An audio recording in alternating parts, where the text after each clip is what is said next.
Hello and welcome to The Power of Us, AARP in the Community. I'm your host, New Jersey AARP State Director, Chris Widelo. Let's start with some eye-opening facts about fraud in America.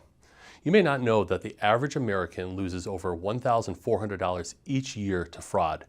And that's just not a one-time hit, that's real money gone. In 2024 alone, reported fraud losses topped $10 billion with a B, the highest ever recorded in a single year.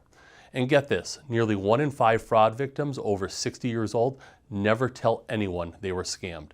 Embarrassment and fear keep them silent. Fraud is not just a nuisance, it's a crisis. Understanding how scammers operate is the first step to fighting back. At AARP, we believe knowledge is power. That's why we created the Fraud Watch Network, free for everyone, not just members. Here to tell us about AARP's fraud resources is Kathy Stokes, Director of Fraud Prevention Programs. Thank you for joining us all the way from our nation's capital in Washington, D.C. It's so great to be with you, Chris. Thanks for inviting me. Thanks, Kathy. Fraud is the number one topic our members in New Jersey ask about. It feels like scammers are just getting smarter all the time. And what sort of scams is your team seeing right now? A whole lot of them, unfortunately. I do want to say one thing about the numbers too. The official Federal Trade Commission data from 2024 says about 10 billion stolen last year, but they do a subsequent report, at least each of the last 2 years they have, and for 2023, that amount they extrapolated to say, okay, we really understand this problem with underreporting. And they think that only 2% of people who have less than $1,000 stolen actually report, and only 6 to 7% of people who have 1,000 or more stolen report. So when they put those numbers together, it's staggering, Chris. 2023, we had $158.3 billion leaving retirement accounts and our economy to fraud crimes. Unbelievable. That is, I just can't, fathom, what that has to be like and what people go through. And so, if I'm not thinking about myself and how to protect myself in fraud, I'm probably thinking about my mom. I'm thinking about other loved ones and what they can do. What can people who are watching this do to protect them, to protect themselves or their loved ones? Well, I think it's really important to stay in the know on what's happening out there. And one of the ways you can do that is to sign up for the AARP fraud watchdog alerts. They come by email or text, and it's once every 2 weeks. So Wednesday, you'll get a message about a single scam. We break it down for you and help you understand what to look for and how to avoid it. And then take that new knowledge and share it. One of the most important things we can be doing right now is normalizing the conversation. I remember going to my mom maybe 7 or 8 years ago and saying, Mom, just don't answer the phone. Don't answer someone who comes to the door and you're not expecting them. Don't click on that link. But I didn't talk to her as a peer. I feel like I was talking down to her and I didn't give her context. I think that conversation today would be, hey, Mom, fraud is the number one crime in this country, and they're coming after all of us. And we need to help each other to stay safe. So let's have a conversation. So, when you're talking to your mom on the phone once a week, you have the Sunday coffee with her, talk about the latest scams and put them into the context of what's actually happening out there. And I think that will help more than anything, just make us more aware and better able to protect ourselves. Absolutely. Something that really stuck with me when I had the chance to hear you speak and present live last year was, right, if this is a crime, and if this happened on the street, if somebody came up to me and took my money, we would have a totally different perspective on this, right? We'd say, oh, this is horrible. How did this happen to you? Yeah, because this happens often online or through the phone, or there's not that direct face-to-face contact, it's viewed differently. And we have to get through that. And you talked about, sort of breaking down that stigma of, that you've been somehow duped. I mean, this is not the case. You're a victim of a crime. And so, Exactly. yeah, yeah. And so, the opening stat in this segment we talked about only 1 in 5 people over 60 will actually report this. So, what do people need to know about? What do they need to do if if they've been scammed, if they've been a victim of this crime? Well, I know that there's this tendency to not report because of embarrassment or shame. We should not be embarrassed or shamed for being a victim of a crime. There's a concern that if you do try to call the police, they're just going to tell you they can't do anything about it, or just nothing's going to happen. We would have to reframe that too, but we also have to have law enforcement doing more in this space. So reporting is super important. If you have had money stolen and involved any of your financial accounts, the first thing to do is contact the bank or the financial institution and see if you can stop the bleeding. There may be a way for them to stop assets from leaving if they hadn't left yet, for example. And then it's filing a police report. And many financial crimes detectives are out there, but in many states and many localities, they don't have the resources. And you may get someone that says, well, I can't do anything for you. But I would say, insist on the report, ask to speak to a detective and say, I need to have this report. Who knows what may happen 2, 3 years down the road? Maybe your state sets up a victim restitution fund like Minnesota just did in the last legislative year. You want to have proof. So you'll have that police report and we'll have a better sense of what's happening out there because people will be reporting. Yeah, absolutely. Right. It starts with that police report. Often people say, "Why? What's the point?" But maybe it can help you down the road or someone else if this keeps happening. The AARP Fraud Watch Network, an amazing resource. So impressed by it. Could you talk a little bit more about that and what it can do to help? Yeah, we have sort of three sides to it. We have fraud prevention through education. With that, we have our website, aarp.org/fraud watch network. You can sign up for those watchdog alerts. You can come to that site to see what people are self-reporting about scams that they've experienced or at least have seen in the wild to get a sense of what's happening in your own community. And if you're a podcast listener, add the perfect scam to your downloads. It is such a great podcast. It's award winning. We have probably the most empathetic journalist as the host, and we take the victim impact approach rather than looking at sort of how sophisticated the crime is and how they get away with this. It's what happens. What happens to that victim and to their family, and to their lives when this happens. And we're out in community, New Jersey. You have your own bevy of amazing trained volunteer fraud fighters that are out in community all the time, trying to spread the message of fraud prevention. So we have a lot of things that we're doing, trying to find people where they are.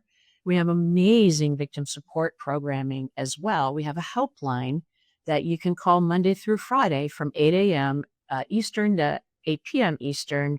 So it's not a hotline, it's not 24/7. Look, call and you can actually talk to somebody. Is this what I'm seeing a scam? My mom just experienced being defrauded. What do I do? They're there. We have 150, 160 trained volunteers. Again, fraud specialists that you can talk to and figure out what your next step is. And there's also a fraud support program, online, small group Zoom sessions that help victims talk with each other through a trained moderator, let's say, to understand that you're a crime victim. It's not your fault and you're not alone. And these are very healing journeys for many victims that we've worked with. Go ahead. Mel. I was just going to say on that, the third thing is we just were behind the launch of a brand new National Elder Fraud Coordination Center, first of its kind, trying to bring law enforcement and corporations together to share data on fraud and tie cases together that seem not to belong together. But so many of them are because all of this is transnational organized crime now. So you take a $10,000 grandparents case and you look at it through an organized crime lens with the data that you have, and all of a sudden, that's $1 million case that the federal agencies are going to want to investigate and arrest and prosecute and begin to disrupt the fraud business model. Yeah, incredibly important. It's sophisticated crime, and we need the sophisticated resources and approach to certainly to change that. So thanks so much for joining us, Kathy, and for giving us such good advice and tips we can all use to protect ourselves. Thank you, Chris. We are really fortunate to be joined by my next guest, AARP volunteer and fraud fighter, Curt Springstead. Curt was a victim of fraud himself and shares his story across the state to educate others as a member of AARP New Jersey's Speakers Bureau. Curt, I'm so glad that you could be here today with me. Happy to be here. So, a victim of fraud, could you tell us a little bit about what happened? Yeah, I was a relatively lucky victim. So about 10 years ago, I went to the mailbox on Saturday, and amongst all the other junk was a big stack of envelopes, all from a bank. Now, I get a lot of those, like, hey, you need a credit card, or let's do that, but that seemed like an excessive amount. And frankly, I would have normally just taken them right to this recycling bin, but since it was out of state bank, I opened one, and it said, congratulations on your new bank account. And so I opened the others, and sure enough, I had 25 banks and bank accounts now in Florida. And Wow. so my career has been in IT, and I've been, security has always been part of that. So I just had this like sinking feeling like, okay, now what am I going to do? And my first thought was to kind of check and make sure somehow something was secure. I didn't know what to do. I looked up this bank. I looked to see if they had a fraud line that I could call. It was Saturday, so of course that went to nowhere. And then I started to figure out what to do and look for it. But, it was a terrifying day or two till I got hold of someone and could report what had happened to me and find out scarily how much information they had of me. Lucky for me, I think I had like the guys who got B in fraud because they hadn't changed my address. Otherwise, I'd have no idea that they had stolen my identity. They had my social security number, address, all those cool bits of data you need. Yeah, it's unsettling. I think many of us have received a letter saying somebody tried to. It seems like it was successful on your end, and and then the time that it takes to track it down and to call the bank and make sure that that didn't in fact happen. It's quite a process. It's not easy. No, and it was made worse by the information that I was given from the Federal Trade Commission site at the time about what to do was to go to the police, get a report, send it to the credit bureaus, and so on, and that will take care of things. Well, that's not exactly what happened, because then a couple months later, I get another tranche of 40 or 50, and then a few months later, I get another tranche of 40 or 50, and I'm starting to think like, so how do I stop this? And so then as I started to talk to the people in the fraud departments in the bank, I actually got requested and got information back. I had to swear affidavits to learn about this fraud against me. It was kind of ironic. And I could found email addresses connected to this thing that weren't mine and so on. And I ultimately found out that I hadn't done enough work. I needed to go ahead and freeze my credit, which is what I recommend to all the people I speak with, to keep the bad guys out for good. But it was almost 3 years before I finally cut it down. So today when I get those letters that, hey, we've compromised your data because we were sloppy, it's from, whether it's Target or whoever, then I'm like, well, big deal. I lost that sense of comfort 10 years ago. And so I wake up every day wondering if today's the day when I'm going to get ripped off. Wow, that must send so many emotions through you at the time when it happens, but it's something that it sits with you for a long time. Yeah, I'm sensitive to people who have, something that affects the way they live, disability or something that they carry around. And I'm like, this is not the same scale. It's not really, but it every day, in my regular transactions for handling my retirement, my financial advisor will decide that today's the day to rebalance Curt's portfolio. So I just start to see the alerts, but they don't warn me. And my first thing is I jump on and find out, is this legitimate, or have the bad guys figured out how to get into my retirement funds? Yeah, that's a roller coaster of emotion and uncertainty as to what could be happening. So we know that, right? I think we all have met somebody, or we ourselves have been a victim of fraud. What's your message to people who feel embarrassed or ashamed because this is like we shouldn't have been duped, we should have known better, right? I mean, there's this kind of stigma that's attached to these certain kind of scams, which are crimes, but are happening online or through the mail or over the phone. Talk a little bit about how people feel in that situation. Well, a better example is a member of my family, and I won't say exactly who to protect her, but she was taken by one of these support scams. Her laptop suddenly started beeping and screaming and don't press any buttons or it'll ruin everything. And I'm usually her backup, but I wasn't available that day.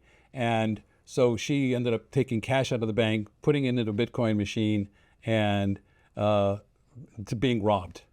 And she immediately felt bad. She started judging herself, and I said, you need to think about this. These people are professionals. They spend all day, every day learning how to get you into a state where, I said, how would you have felt if someone had come into your house and pointed a gun at you? Right. How clearly do you think you would think? I said, I want you to imagine this man came on, because he yelled at you on your phone for this entire time, guided you and kept you distracted. He was virtually putting a gun to your head.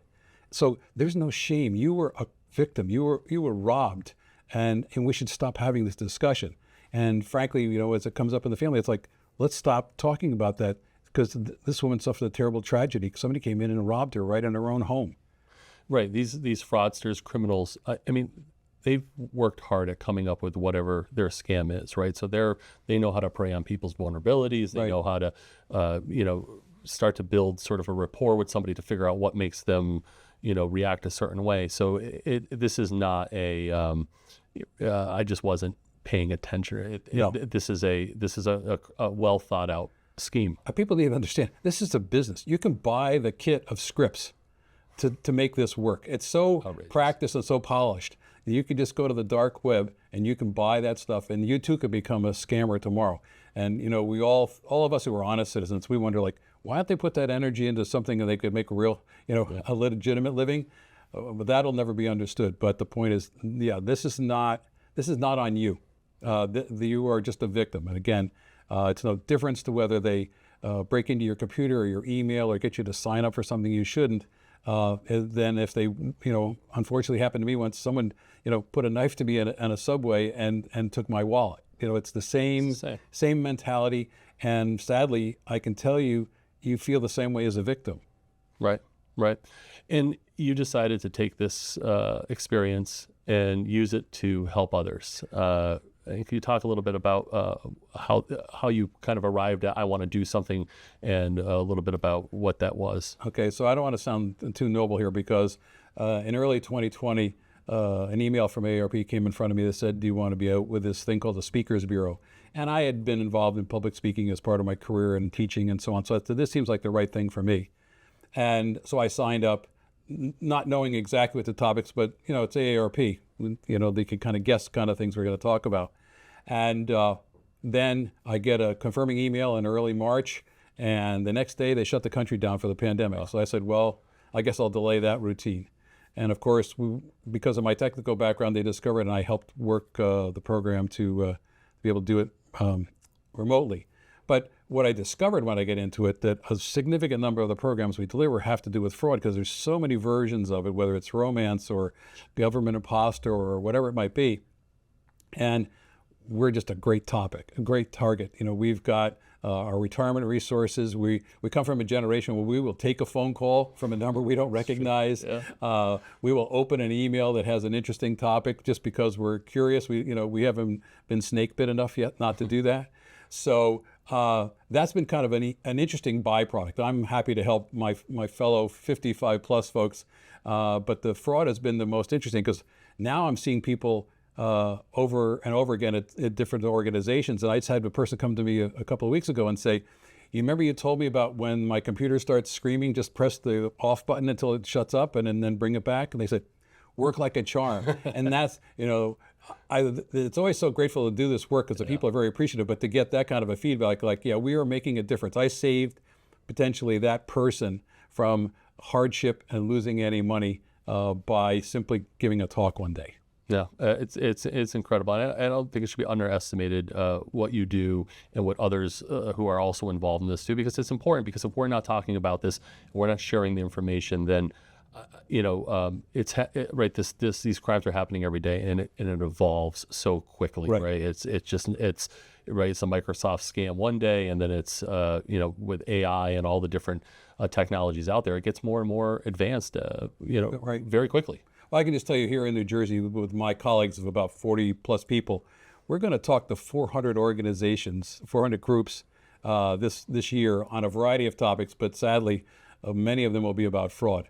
And so, we think we're going to impact thousands of people this year, and again every year. So, good on us, good on AARP to try and help us be better as we get older. It always amazes me that no matter how much we talk about this topic and the events and presentations we give, and you give, the desire and the hunger for more information, and I don't know if it's because people, I think it appeals to something that is really scary. Yes. And they feel like the more I know, the better off I will be, and to keep up with what's happening.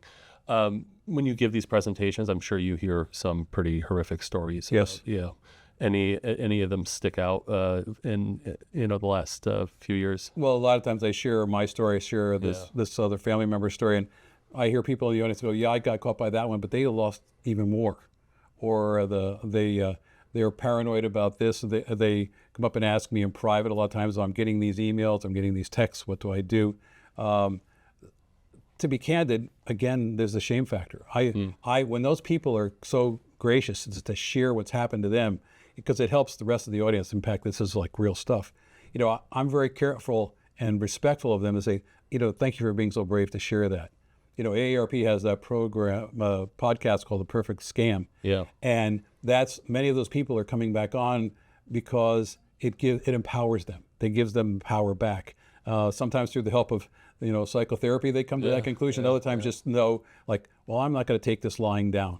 And so when those people are willing to share that and validate what I'm about to say, that it's not just some set of PowerPoint slides that we're making up from data, then I have to really honor that contribution. No, that's Curt. Just thank you for all that you do. It's really important work, and it is needed more now than ever. Just the amount of scams and fraud things that I read about and hear about, and from our members, but also just all around us. And the horror stories are just tough to listen to sometimes, but we appreciate that there's folks like you and others that are out there spreading the good word about what can be done and what to do if you find yourself a victim. So really thank you so much for being here. Well, sad to say, we will never be out of a job. Unfortunately, that's, I think, the case. For more information on this topic, please visit aarp.org/NJ. Thanks for stopping by, and we'll see you next time.